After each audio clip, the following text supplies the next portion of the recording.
Hi everyone, welcome back to a new tutorial today. I'm finally going to do another alcohol ink tutorial. So I haven't seen this one done before, so I thought I would give it a go. And what I would like to do is some calligraphy using alcohol inks. So I'm going to give it a go, see how it turns out. What I've got is some Tim Holtz alcohol inks here. And also what you're going to need is a piece of Yupu paper. So that's what I've got here. And what I want to do is two words. I want to do the words hope and love. So I thought I would do two different fonts as well, just to see how the alcohol inks look. I usually use a website called 1001 Fonts to find a font that I like. So I'm going to go for a thicker font and then a slightly thinner, more calligraphy style font. So I'm going to start with the word hope. So I'm going to freehand the font.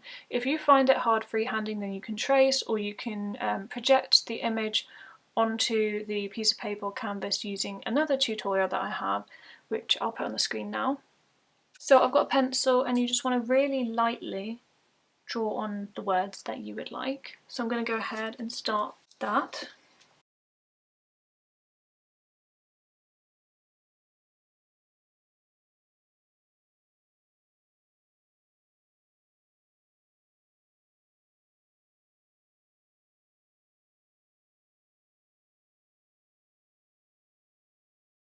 Okay, so I've got my words, hope and love. I just cut off part of the sides just so that it's kind of equal now.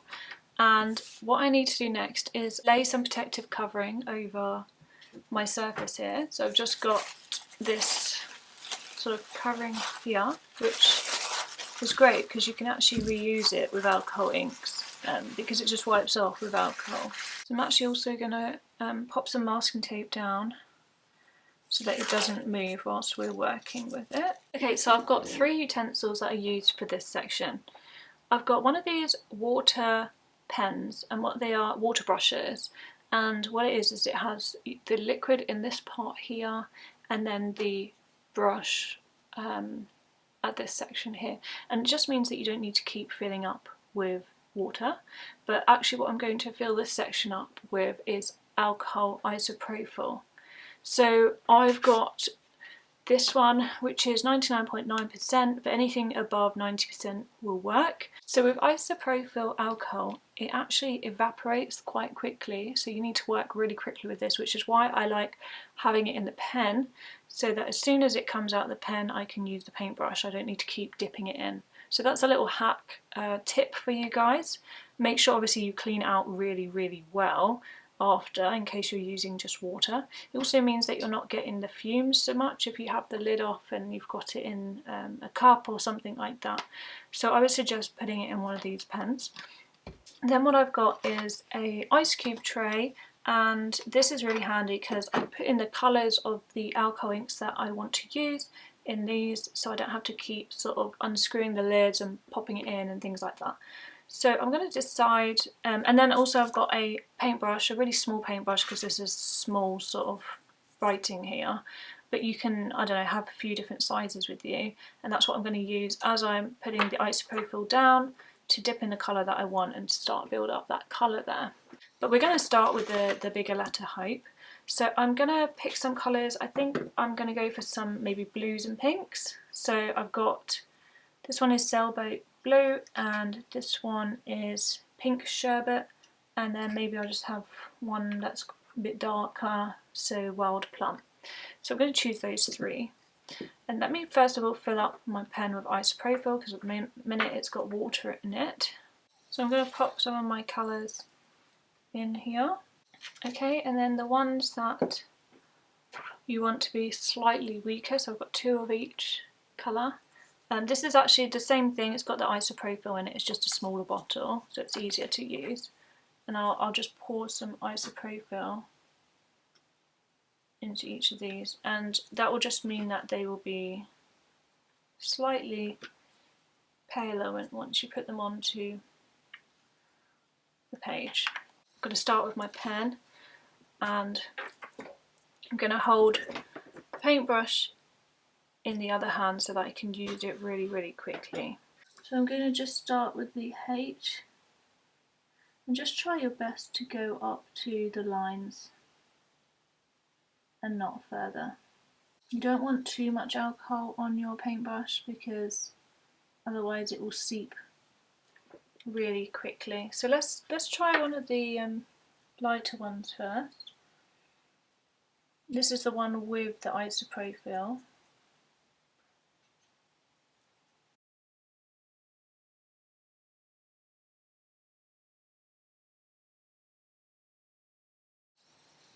And you can slightly blow on them just to get them to mix a little bit more. You can go back in it with some of the paler colours if you want. Now I'm going to work on the O.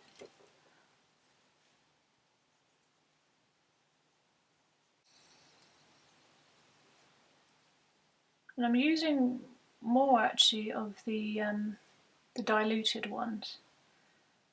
So I feel like they're working better. And again, don't worry about the edges, we're going to clear that all up later. So just try and get the main shape of it.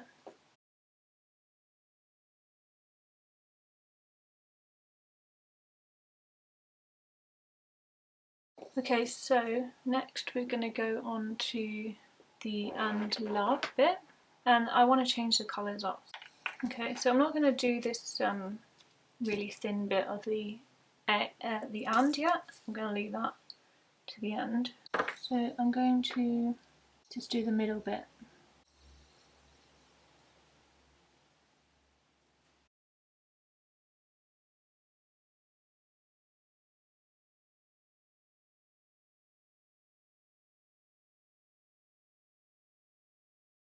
Okay, so I finished like the rough thing of it. I want to do this and sign, but I'm gonna just use this neat sort of ink, so one without any isopropyl in it, and I'm gonna just use a paintbrush and draw it on.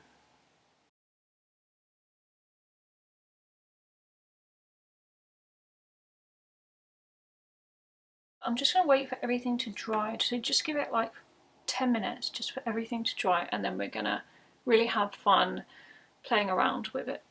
Okay, so it's all dry, everything is dry, I've left it to dry quite a while now, and so this is a bit where I'm going to sort of have a bit of fun, and I'm going to dip a smaller paintbrush into some isopropyl and just start to create some really small patterns by sort of doing little dots, and this will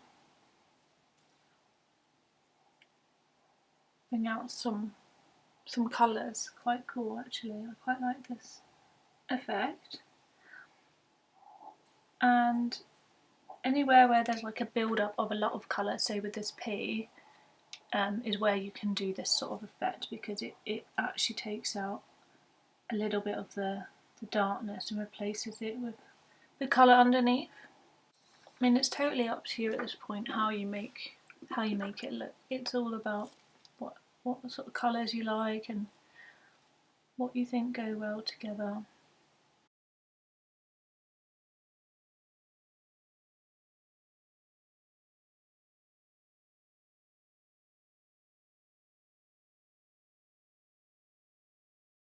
Right, so now we're going to need to tidy up the edges, and this is like the hard bit. So you want to clean your brush completely, so make sure all the colour is out of the brush. That's really important. So I'm going to go and clean my brush, and then you're just going to need pure isopropyl, no colours at this point, and we're going to use this to take out the colours where we don't want the colours to be. I'm going to let's start with the letter E, because the E is the worst one. Let's zoom in for you. Okay, so what I'm going to do is I have my isopropyl just in here, and I'm going to dip my brush in it, and then I'm going to draw a line where I want the isopropyl to go away. And then every time that I pick it up with my paintbrush, I'm going to get the paint off Okay, so my camera battery ran out, so I'm afraid I did it off camera. But again, what I was doing was dipping my paintbrush in clear isopropyl and dragging it along, taking some of the colour out. Sometimes if you didn't need to take the colour out, you just needed to sort of smooth up the edge, then you can just join it together with, sort of make the line slightly larger with the bits that have come out. So I'm quite happy with that. Obviously it's like, it's not perfect, it's got bits that are coming out a bit, but I think that's sort of the fun of alcohol inks. You never really know what you're gonna get. So thank you all for watching today. I hope you enjoyed this alcohol ink tutorial. If you did, please give me a thumbs up and hit the subscribe button, and I hope to see you all soon with a new video. At this point, I'm just spraying on a few points of blue alcohol ink just to round the picture off. Thanks guys, see you soon.